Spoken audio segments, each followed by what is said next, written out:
Hi, everyone. Matt Lambert here again for episode 3 of this experimental podcast. We are on the topic things to tell your younger self. So, a couple of anecdotes before we dive in. I was meeting with my parents today and chatting about the podcast and asked them, "Hey, mom and dad, what are some things you would tell your younger self?" My mom, thinking maybe a second, had an immediate response as if she had been waiting to tell me this. Said, I'd go tell him to do less things to get grounded by his mom. And I was like, Mom, I think you think I asked you things you would tell my younger self. I meant things you would tell your younger self, which my dad started cracking up.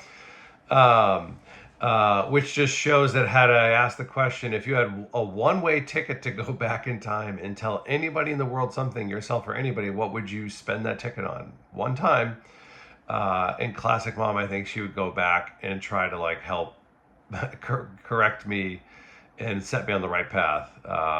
Which, you know what, you never stop being a mom. So that's there you go. Now you're getting a peek into my life. My dad's response, which will end up being episode number 4, and I've heard this from other people, was his immediate response was around fear. I wish I feared less, be fearless, and took more chances, which I have a feeling I have a lot to say about, and I think all of us can find moments where that will be something that we look at the end of our days. Will we, regret the things we did, or will we more regret the things that we didn't? And I think we'll find some commonality in that answer. So, a really touching note, because in this process of doing this plan, do, check, adjust kind of scientific thinking approach to this, I did my 2 episodes, and what I thought was going to happen versus what did happen, I wasn't sure. But I did get another text from a former coworker. It's great when you put these things out in the universe. And she sent me a very nice note. We hadn't chatted in a little bit. We had a great working relationship. And she heard episode 1. She heard me say about being your authentic self was one of the reasons that I started this. And she just happened to be traveling for work, away from home, a little bit, out of her element. And also noticing in the rooms and meetings she was in that she was the only woman of color, and feeling a little disconnected. And she hearing me utter those words, "Be your authentic self," just hit her in the right moment, and she grounded back to self and was like, it really helped her in that environment to reconnect. And I'm so glad she shared that. It's super personal story for her. So I won't name her out because she knows I respect her on that. But I really do appreciate her sharing it with me. Really touching. And again, super unexpected. I didn't think what would come out of this. And really great that somehow it hit her in the moment she needed it. And maybe something else I say will hit somebody else in a moment I needed. Me even doing this podcast is hitting me in moments I need to be thinking about these things. So I really appreciate that kind of cycle that's happening because of this. All right, so topic for today is be your authentic self. This seemed easy when Karyn Ross pinged me to start this podcast. She said, just bring yourself. She told me she brings her authentic self, and what it means to her is that in order for her to really help others and be that positive impact to others she wants, she needs to be her authentic self in order for her to be happy while doing it. If you're helping others and you're not bringing your full self, and you're kind of masking or hiding yourself, then how much of your satisfaction can you get out of it? And they're not getting all of you either. So nobody's winning. So I like that she framed it sort of in that way. If you want to create your biggest possible impact to others and still get all the satisfaction out of it yourself and be true to yourself, then you have to be your authentic self. So that sort of tied it for me. As you're starting to learn, everything I do now gets back to some sort of framework or something to help me think through this. So when asking you to be your authentic self, I drew a little picture here, which I was like, self is tough. And what does it mean, be authentic? Self for me is, there's a few different versions of self, right? There's the present self. They say it's a gift to be alive, therefore they call it the present. So my present self of who I am now, the real Matt. There's also versions of the past self. Things I've done in the past or what got me here is also things on my mind, the things that became me, whether I love them or not, or I come to terms with them or not, they're part of my identity and being my authentic self. And then generations before me, where I came from, heritage, where I lived, my race, religion, ethnicity, gender, all these things. There are all these components that sort of got me to here, and I have to respect my past and my roots, where I came from. I might want some things and then I go to the future, the third part, like the future self. We're all constantly evolving. There's pieces of me when I think of self and me being authentic. I can be true of who I am today and a piece that became of me. But if there's some parts of me that I want to change, then maybe I'll mimic some of those. They say, be the change you want to create. There might be parts of me that I am actively practicing trying to change. And I think it's authentic to be in that fluidity of that state, just making sure that we're being present, which, as I look at periods of my life, have been challenged in some ways, very differently than my friend, right? She was challenged based on how she was feeling about herself and the others around her. And for me, as in my own lived experience, I do have some privileges of when I think of authentic self and what I present. I am walking into rooms as a white male, and that I don't get challenged in ways that other people do, because when they just walk into a room and how they're feeling about self and how that's sort of like associating, connecting with others, and I am aware of that, and as much as possible trying to take all that in. I have the privilege that I can then go into second order details and think about personality traits and other things about me that I want to authentically bring forward for pieces of me that are deeper that you might not know by seeing me, and I can choose to bring to those or not. So those are all things that just popped up in my mind, and as others may hear this, you may think of different, very personal, different things for you. So if I think of what is my authentic self, and if I went back and told a younger version of myself, I might think, be that, just be your authentic self. But what does that mean? What does that look like? Maybe some anecdotes might help play that out. So if I think of who I am today, and there's some stories of like how I got there and was I authentic or not in doing it, might help set this out. So similar to episode 1, when I did sort of this gratitude ripple, this kind of like onion effect, I think of myself as also influenced by a lot of those, that same framework. So some things that are very core to me are that I think are authentic and self, and make sure you be that, are I grew up really thinking about help thy neighbor, like communities. We're all part of a human civilization, like something's bigger than us. My dad said it today. He said, I really think you're grounded in the roots of help thy neighbor, and I'd want to do more of that. That's something in me, like being responsible, we have responsibility to help others and give back. It's something that I now look back at and do wish that I had focused more on that as I was going through life. There were times when I teach back coach, I might have impacted one employee on my team and really done that.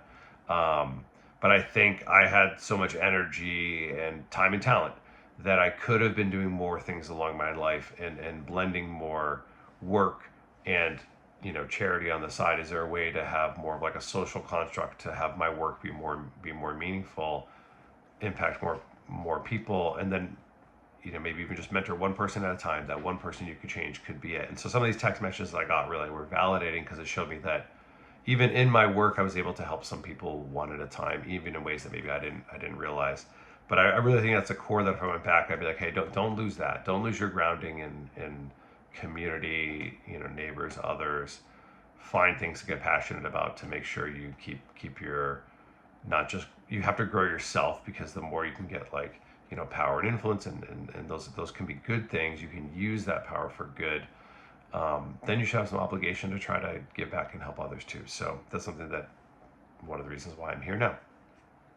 Another part of me, which I think I did a good job with, and I think it is really having a center on hard work, like work hard. You have to have determination, persistence, resiliency. I think that is authentically me. And I think that's one that I would say I do carry. And I think if you meet me, I think you would say, Matt does seem like he's hardworking. I think that's a trait in my authentic self that I do try to present. I don't think I can fake it. I think that's, you meet me, I'm going to be a little intense. I'm not going to give up. I'm going to be there. And I really try to help others who maybe struggle with that.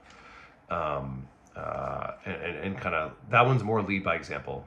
I could say a lot of things, but this is, for me, is like lead by example. I got this from my parents. My parents worked, my parents were both college educated. They didn't work necessarily. They did work in those fields, but they didn't have like full careers in those degrees they got. They worked multiple jobs to get me and my brother through high school and college. And I saw them work really, really hard and make a lot out of not as much as maybe others had. But we always had like love, had everything, had food, had all the things we needed.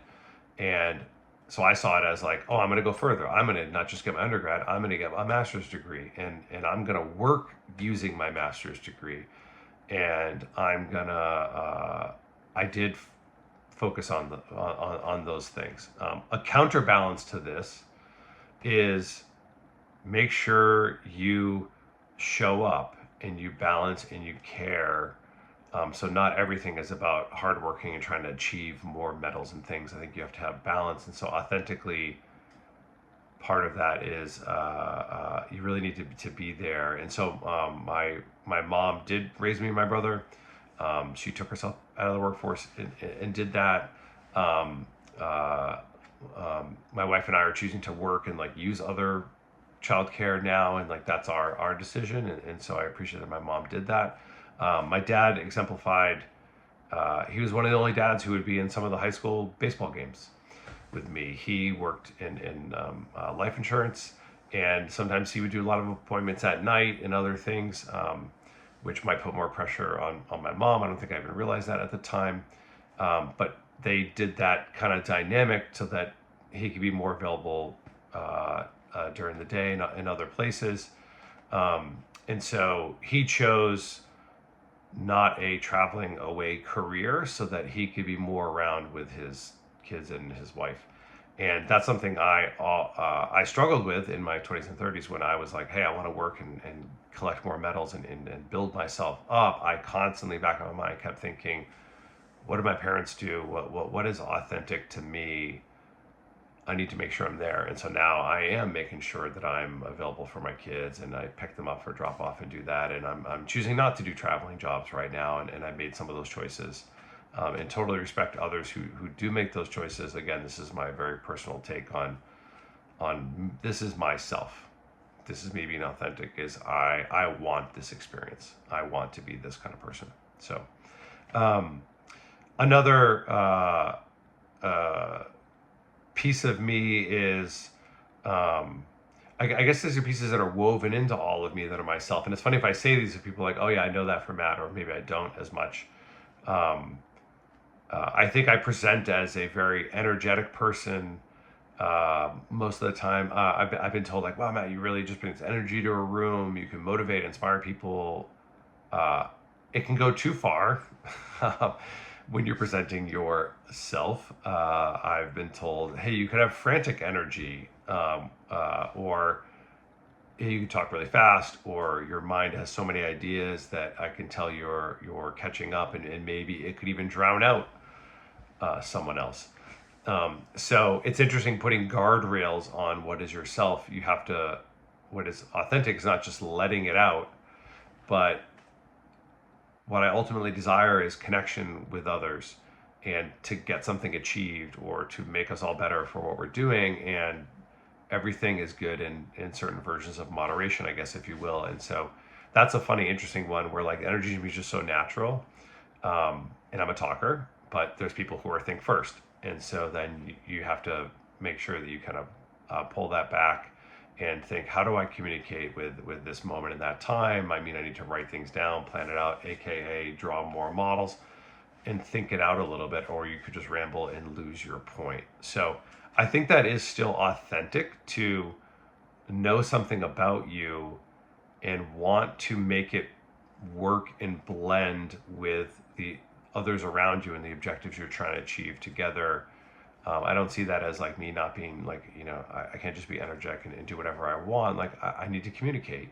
So I need to learn how to communicate with others, which is this like learning continual thing I'm doing. And I think it's authentic in me to try to want to communicate better in a different way so that I can have that better impact and do that. I think other parts of me, it's interesting, like humor, like being funny and humorous and creative are things that, if you think of like the full me if you know me as a friend, you would know all these sides of me and you would see it to like very big degrees, especially on the funny humor side. In work, in other places, I don't know if I've pulled them all through as much. I think I definitely am not a dry person in a meeting. When I can, I try to lighten the mood. You would see me trying to lighten the mood, notice the room, and be funny. Am I out there telling jokes and doing that kind of thing? No, that's not really my style. It's more just mood changing and making sure everybody's kind of getting along and keeping it light.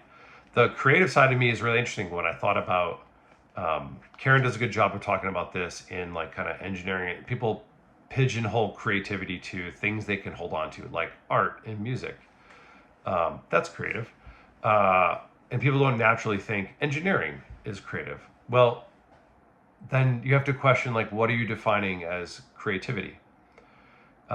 If creativity is building something, or creativity is combining a disparate set of things and transforming it into something else, then that's what an engineer does. I'm in operations transformation, and I'm trying to change the way we operate, and that can be people, process, and tools. I use a ton of creativity. I use resourceful ways to get things done and find out how to move things and experiment, and that's creative in and of itself.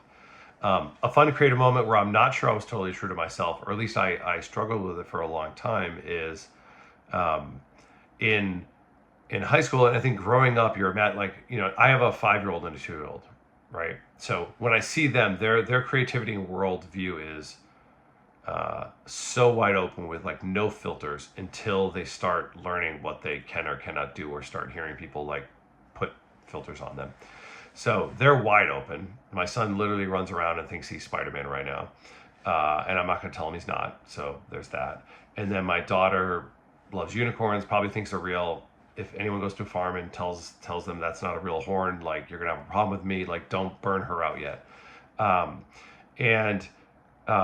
But as you get older and you start learning like what you can or cannot do. And then you get into the school systems and learn, you start thinking like, are you capable of doing these things or smart enough? And then you get into like honors classes, and these different dynamics start sending you signals. Like you get scoring in school, right? Like, so you start realizing everyone's capable, but then like, how competent are you in that thing? You start in making decisions on what you think is more valued or not. So case in point, on the creativity and being authentic, I think I was always very creative. I did. I had already mentioned that I was very active in sports. I was an active kid, but I was active in church. My mom grew up singing. My brother loved music. He actually studied music, both singing and playing instruments. And so I sang in choirs at church, and I really loved that. I always loved art and drawing.